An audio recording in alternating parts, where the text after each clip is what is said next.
On se reparlait, on arrêtait de se parler, on se remettait ensemble, enfin bref c'était un cercle vicieux de ouf. Mais bref, on cala pas et une fois du coup ça s'est vraiment fini, je saurais pas vous dire quand ça s'est vraiment fini à cause de quoi parce que je m'en souviens pas, je m'en fous un peu genre. Donc voilà. Et là, c'est où les choses commencent. Alors faut savoir que du coup dans cette période, j'avais clairement perdu l'amour de ma vie genre. Parce que bah le premier amour tu crois que tu vas finir ta vie avec lui, pas du tout, pas du tout. Donc du coup j'ai commencé à faire quoi, j'ai commencé à aller en boîte, je faisais de la merde, de la grosse merde.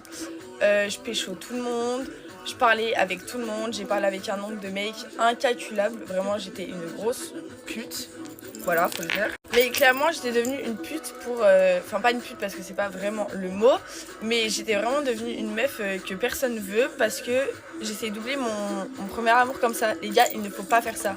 Même si vous êtes au bout du trou, faut pas faire ça, voilà. Faut savoir que du coup, à cet instant de ma vie elle a complètement déraillé. Genre mes problèmes de santé ils se sont plus level up.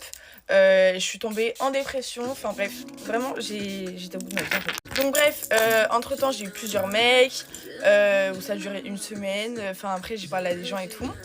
Et après je suis tombée sur un autre mec, en octobre à peu près, voilà. Bon voilà, ça se passait bien mais c'était l'hysteric love.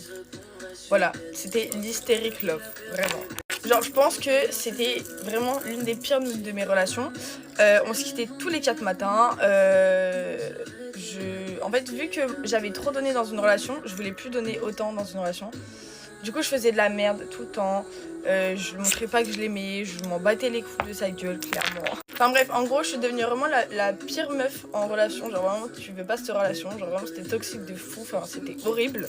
Donc faut savoir que, désolée mais pendant cette relation j'ai beaucoup pensé à mon premier amour et j'ai beaucoup comparé ma relation avec ma relation de premier amour. Parce qu'il faut savoir que j'étais tellement amoureuse de ce garçon que du coup tout ce que les hommes faisaient, je faisais que de comparer avec ma relation. Alors que bah, tu peux pas comparer les deux, genre tout le monde est différent genre.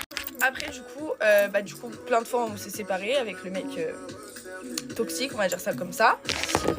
Donc voilà, je m'en foutais, enfin bref voilà. Sauf qu'un jour, il m'a vraiment quitté parce que bref, il avait fait de la merde à la fin. Et du coup il m'a vraiment quitté et sauf que, waouh, j'ai pleuré pendant une semaine consécutive. J'avais les yeux, mon frère, ils étaient horribles, ma peau elle était dégueulasse.